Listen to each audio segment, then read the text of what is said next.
ओ शंकरं शंकराचार्यं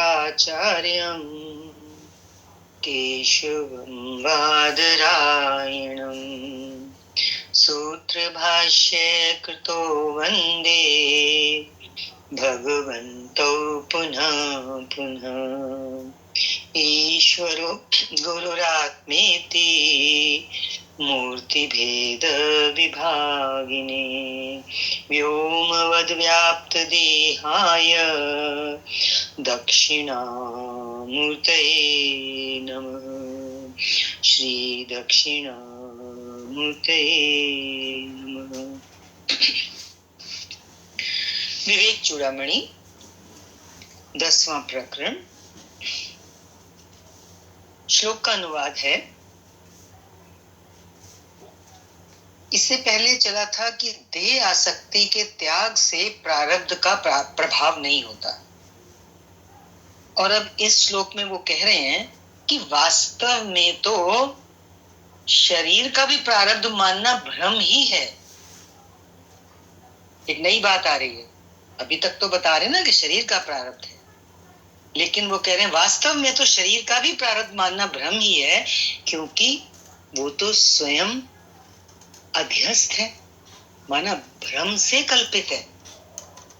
ये शरीर, ये संसार, ये कोई सत्य थोड़ी है। ये तो भ्रम से पैदा किया है हमने। हमारा भ्रम है, भ्रमित बुद्धि से हमको ये सत प्रतीत हो रहा है। जैसे भ्रम से रस्सी में सांप प्रतीत होता है, पक्का प्रतीत होता है, तो हमें भी ये शरीर और संसार पक्का प्रतीत हो रहा है, लेकिन है नहीं।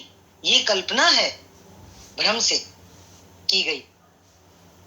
तो यही वो कह रहे हैं कि वास्तव में तो शरीर का भी प्रारब्ध मानना भ्रम ही है, क्योंकि शरीर तो स्वयं अध्यस्त है, और अध्यस्त वस्तु जो किसी दूसरे में अध्यस्त हो, उसकी अपनी सत्ता कहाँ होती है? अधिष्ठान की सत्ता होती है। सर्प की सत्ता नहीं है वहां पर। सत्ता किसकी है? किसकी वजह से सर्प दिख रहा है? अधिष्ठान की वजह से ना। अधिष्ठान क्या है? रस्सी। रस्सी में अध्यस्त क्या है? सर्प। लेकिन क्या जो अध्यस्त सर्प है उसकी अपनी कोई सत्ता है? किसकी सत्ता से वो दिख रहा है वहां सर्प? रस्सी ना हो तो सर्प भी नहीं दिखेगा। ऐसे ही ये जो शरीर है ये अध्यस्त वस्तु है, तो अध्यस्त वस्तु की तो अपनी कोई सत्ता नहीं है, क्योंकि हमारा अधिष्ठान क्या है? आत्मा, परमात्मा। अब आगे कह रहे हैं कि तथा जिसकी सत्ता ही ना हो उसका जन्म कहां से आया? सत्ता ही नहीं है सर्प की, तो सर्प कहां से आया, कहां गया, कहना ही बेकार है। और जिसका जन्म नहीं उसका नाश कैसे हो सकता है? हम कहें सर्प का नाश हो गया लाइट डालने से, तो वहां सर्प था ही कहां? ऐसे ही हमारे शरीर की अपनी सत्ता ना होने से ना इसका जन्म है ना इसका नाश भी वो कह रहे हैं कैसे हो सकता है। इस प्रकार जो सर्वथा शून्य है, अंततो गत्वा स्थिति कहां पहुंच रही है? शून्यता पर। जो शून्य है उसका प्रारब्ध कैसे हो सकता है?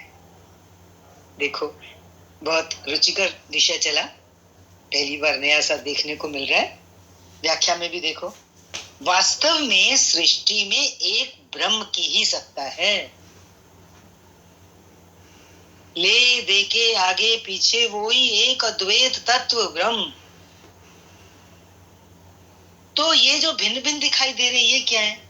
ये सब तो वही ब्रह्म विभिन्न रूपों में अभिव्यक्त हुआ है,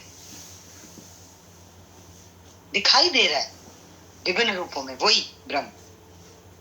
इसलिए सभी रूप उससे ब्रह्म नहीं, उससे भिन्न नहीं है,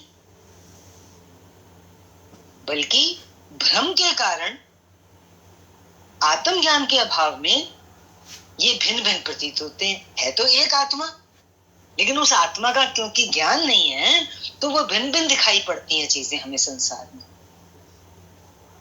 इसी प्रकार शरीर भी भ्रमवश उससे भिन्न प्रतीत होता है, और भ्रम के कारण प्रतीत होने वाले की सत्ता नहीं होती।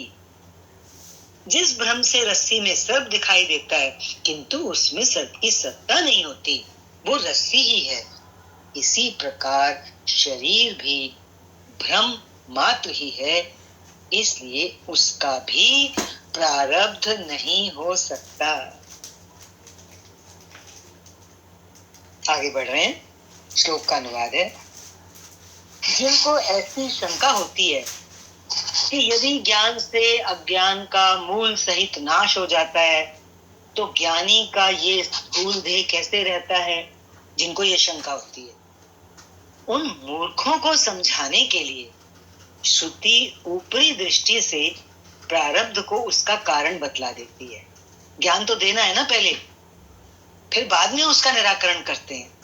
प्रारब्ध की बात करेंगे और फिर कहेंगे कि प्रारब्ध नाम की चीज भी कुछ नहीं है। वो विद्वान को देह आदि का सत्यत्व समझाने के लिए ऐसा नहीं कहती, क्योंकि श्रुति का अभिप्राय तो एकमात्र परमार्थ वस्तु का वर्णन करने में ही है। व्याख्या से समझें। ज्ञानी और अज्ञानी को समझाने की भाषा में भिन्नता तो रखनी पड़ेगी। जिस भाषा से ज्ञानी बात को समझेगा उससे अज्ञानी नहीं समझेगा, और अज्ञानी के लिए जिस भाषा का प्रयोग करेंगे उसकी जरूरत ज्ञानी के लिए नहीं है। जिस भाषा में ज्ञानी अथवा विद्वान को समझाया जाता है उस भाषा में मूर्ख को नहीं समझाया जाता। उसको तो भिन्न प्रतीकों उदाहरणों द्वारा ही समझाया जाता है। इसलिए श्रुतियों में प्रारब्ध को शरीर का कारण बताया गया है। ये तो अज्ञानियों के लिए है। आत्मज्ञानी को यही कहा जा सकता है कि सभी कुछ ब्रह्म ही है तथा शरीर प्रारब्ध आदि ब्रह्म मात्र है, जिनका कोई अस्तित्व नहीं है। ये दो अलग बातें हो गई ना, दो अलग तरीके के लोगों के लिए। क्योंकि अज्ञानी क्योंकि इसे नहीं मान सकता, जो ज्ञानी समझ रहा है कि शरीर और प्रारब्ध ब्रह्म मात्र है, क्योंकि अज्ञानी इसे नहीं मान सकता क्योंकि वो शरीर को ही अपना स्वरूप मानता है। इसलिए अज्ञानी को समझाने के लिए प्रारब्ध की बात कही गई है। ज्ञानी के लिए प्रारब्ध जैसी कोई वस्तु नहीं है, बल्कि ज्ञानी के लिए तो सभी आत्मा ही है एवं आत्मा का प्रारब्ध नहीं होगा। सुंदर पॉइंट चल रहा है ये 2-3 श्लोकों में पीछे, बिल्कुल अलग हट के आया है ये हम लोगों के लिए भी, क्योंकि शरीर भी ब्रह्म मात्र है तो शरीर की भी प्रारब्ध कहाँ से हुई, है ना। और ज्ञानी के लिए तो क्योंकि वो तो उस तत्व में बैठा हुआ है, स्थित है, तो उसके लिए वैसे ही प्रारब्ध नहीं हुई। तो वो ये कह रहे हैं कि ज्ञानी को और अज्ञानी को समझाने के लिए अलग अलग तरीका फॉलो करना पड़ता है। अब एक नया विषय आ रहा है, नानात्व निषेध। नाना नाना भिन्न भिन्न प्रकार की चीजें जो दिखाई पड़ती हैं संसार में, उनका निषेध, निराकरण। श्लोक का अनुवाद है। श्रुति कहती है वास्तव में सर्वत्र चहुओं परिपूर्ण ठसाठस अनादि अनंत अप्रमेय, जिसके जैसा कोई दूसरा ही ना हो, वो अप्रमेय होता है, और अविकारी एक अद्वितीय ब्रह्म ही है, उसमें और कोई नाना पदार्थ नहीं है। ये कौन बोल रहा है? श्रुति, वेद वाक्य। श्रुति वचन इसके स्पष्ट प्रमाण है कि एक ही ब्रह्म सर्वत्र व्याप्त है, सभी उसी के विभिन्न रूप मात्र हैं। वही ब्रह्म सर्वत्र परिपूर्ण, भरपूर, चहुं ओर ठसाठस, अनादि, आदि अंत से रहित, अनंत, जिसका कोई छोर नहीं पा सकते, अप्रमेय, जिसको समझाने के लिए कोई दूसरा उदाहरण नहीं दे सकते, क्योंकि वो एक अकेला है, उसके जैसी कोई दूसरी चीज है नहीं, और अविकारी है, विकार रहित है, उसमें कभी कोई क्षय नहीं होता। दूसरा कोई तत्व सृष्टि में है ही नहीं। फिर ये सभी भिन्न दिखाई देने वाले पदार्थ अन्य किसकी रचना हो सकती है? किसकी? बोलो, वो ब्रह्म ही सब कुछ स्वयं बनता है। जिस प्रकार विज्ञान एक ही मूल तत्व ऊर्जा को स्वीकार करता है, विज्ञान क्या क्या कहता है, ये सारी सृष्टि का आधार एनर्जी, वो एक ऊर्जा को मानता है। उसी प्रकार अध्यात्म का मूल तत्व एकमात्र ब्रह्म ही है, अन्य कोई पदार्थ नहीं है। आगे ले रहे हैं श्लोक का अनुवाद। जो घनीभूत कहते हैं ठोस, कंडेंस्ड, वो ब्रह्म जो है वो कैसा है? ठोस, घनीभूत, सत है, चित और आनंद है। ऐसा एक नित्य, सदा रहने वाला, अक्रिय, जिसमें कोई हलचल नहीं है, क्रिया नहीं है, और अद्वितीय, दूसरा नहीं है बना, वो एक ही है। वो ब्रह्म ही सत्य वस्तु है। उसमें कोई नाना पदार्थ नहीं है। भिन्न भिन्न जो दिखाई देते हैं उसका निषेध हो रहा है यहाँ पे। विषय क्या शुरू हुआ था? नानात्व निषेध। भिन्न भिन्न जो दिखाई देते हैं उसको कह रहे हैं कि उस ब्रह्म तत्व से भिन्न कुछ नहीं है, क्योंकि वही सब कुछ बना है, तो नाना कहां से हुआ? इसी क्रम में अगले श्लोक का अनुवाद है। जो अंतरात्मा एक रस, सदा एक जैसा रहने वाला, परिपूर्ण, चहुं ओर से भरपूर, अनंत और सर्वव्यापक है, ऐसा एक अद्वितीय ब्रह्म ही है। एक ही है वो, उसमें नाना पदार्थ कोई नहीं है, अलग अलग नहीं है। व्याख्या बहुत छोटी सी दे रखी है इस श्लोक की। वो कह रहे हैं मनुष्य की अंतरात्मा भी तो ब्रह्म ही है, जो ब्रह्म के सभी गुणों वाली है, उसमें कोई भिन्नता नहीं है। अच्छा बताया। हमारी अंतरात्मा क्या है? हम तो कभी सोच भी नहीं पा रहे होंगे। वो ब्रह्म ही है, और ब्रह्म के सारे गुणों वाली है हमारी अंतरात्मा। उसमें कोई भिन्नता नहीं है, मीन्स कुछ दूसरा बना नहीं, नानात निषेध। अगले श्लोक का अनुवाद आ रहा है। जो न त्याज्य है, न ग्राह्य, न त्याग करने योग्य है, न ग्रहण करने योग्य है, और न किसी में स्थित होने योग्य है, तथा जिसका कोई अन्य आधार भी नहीं है। आत्मा का, ब्रह्म का कोई दूसरा आधार थोड़ी है, वो स्वयं ही आधार है सबका। ऐसा एक अद्वितीय ब्रह्म ही सत्य है, उसमें नाना पदार्थ कोई नहीं है। कोई नहीं ऐसे मतलब, और कोई नाना पदार्थ सत्य नहीं है, मीन्स उनकी अपनी कोई सत्ता नहीं है, क्योंकि एकमात्र ब्रह्म ही अद्वितीय सत्य है। व्याख्या है, उस ब्रह्म का ना तो त्याज्य हो सकता है, ना ग्रहणीय हो सकता है, क्योंकि वो परिपूर्ण है, भरपूर है, नित्य है। उसका ग्रहण त्याग कैसे होगा जब कोई दूसरी चीज ही नहीं है? क्योंकि दूसरा कोई तत्व त्यागने एवं ग्रहण करने वाला है ही नहीं, जिसका त्याग करें या ग्रहण करें। वो एक ही है। एक ही को क्या त्याग करोगे और क्या ग्रहण करोगे? वो किसी अन्य में स्थित भी नहीं हो सकता, और ना उसका कोई आधार ही है। वो स्वयं आधार है हर चीज का, उसका आधार कोई नहीं है, क्योंकि उसके सिवाय कोई दूसरा है ही नहीं। यही एकमात्र सत्य है, कहते हैं ना, the ultimate truth of this universe. तो क्या है वो एकमात्र? वो यही है कि उसके सिवा दूसरा कोई है ही नहीं। अगले श्लोक का अनुवाद ले रहे हैं।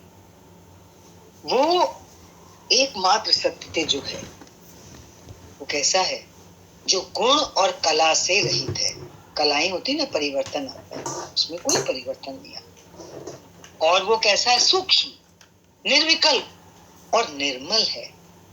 ऐसा एक अद्वितीय ब्रह्म ही सत्य है, उसमें नाना पदार्थ कुछ भी नहीं। बार बार यही एम्फसाइज कर रहे हैं ना, वो एक है, वही एक सत्य है ब्रह्म, उसमें नाना कुछ नहीं है। जो हमें नाना पदार्थ दिखे हैं वो नहीं है।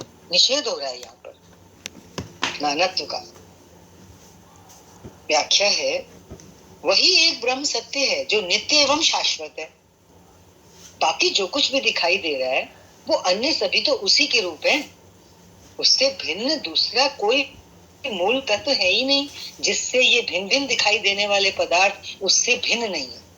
उस परमात्मा से भिन्न से जब दूसरा कोई मूल तत्व है ही नहीं, जिसके कारण ये भिन्न भिन्न दिखाई देने वाले पदार्थ हम ये कह सकें कि उससे भिन्न है, माना कि उससे भिन्न नहीं है। वो ब्रह्म प्रकृति के गुणों से रहित है, ये भी समझना जरूरी है। वो ब्रह्म कैसा है? प्रकृति के गुण कौन से? सत्व, रज और तम।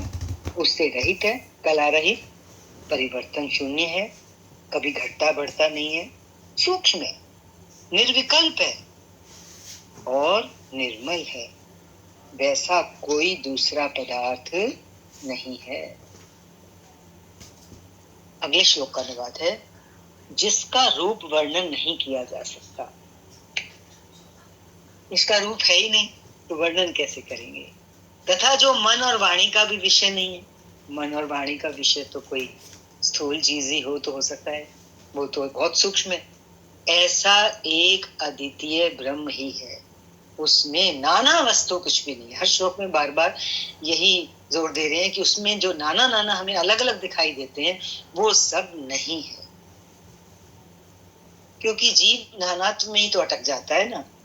तो वेद में आता है, नेति नेति करते चलो, जो भी सामने आए बोलो नो नो नो, ये भी नहीं है, ये भी नहीं है, ये भी नहीं है, क्योंकि नानात्व दिखाई पड़ेगा जब तक जीव भाव है। तो क्रॉस क्रॉस क्रॉस क्रॉस करते जाओ हर चीज को। क्यों? कि वो उनकी अपनी कोई सत्ता नहीं है जो नानत्व दिख रहा है, क्योंकि वो सब जो दिख रहा है नानत्व वो एक ब्रह्म ही है। वो ब्रह्म एक चेतन शक्ति है। व्याख्या लिए देखिए, वो ब्रह्म एक चेतन शक्ति है जिसके रूप का वर्णन नहीं किया जा सकता। कारण वो मन की कल्पना से अतीत है और वाणी से उसका वर्णन नहीं किया जा सकता। जो मन की कल्पना में ही ना आ सकता हो तो फिर वाणी कहाँ काम करेगी उसको बताने के लिए?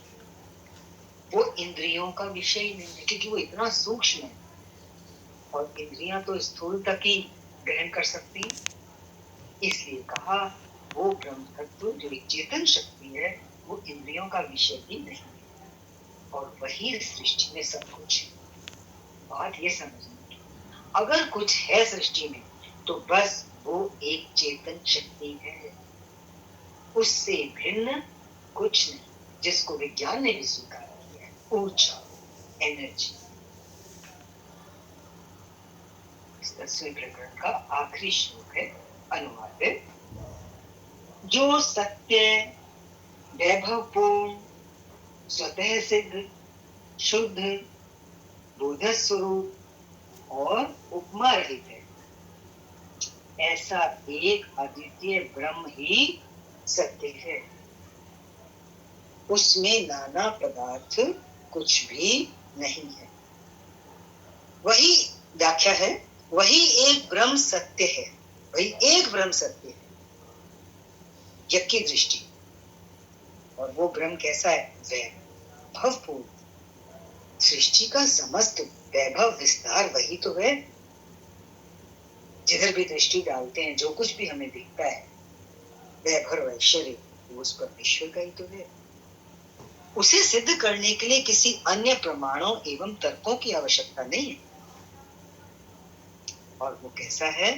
सर्वदा शुद्ध है, उसमें वो इतना शुद्ध है कि उसमें कभी विकार पैदा नहीं होता। सृष्टि का निर्माण करके भी वो शुद्ध बना रहता है, उसमें स्वयं में कोई अंतर नहीं पड़ता। संसार में इतनी विकृतियां देखने को मिलती हैं, लेकिन संसार की विकृतियों से वो स्वयं विकृत नहीं होता। जो ब्रह्म है, जो ब्रह्म सत्य है, वही मात्र बोध स्वरूप है। ज्ञान स्वरूप भी केवल वही है और किसी को ज्ञान नहीं हो रहा। उस ब्रह्म से ही ज्ञान होता है, क्योंकि ब्रह्म क्या है? बोध स्वरूप है, ज्ञान स्वरूप है। उससे वही मात्र बोध स्वरूप है। वो है तो ज्ञान होता है। मनुष्य जीवित है तो सब तरह का ज्ञान होता है।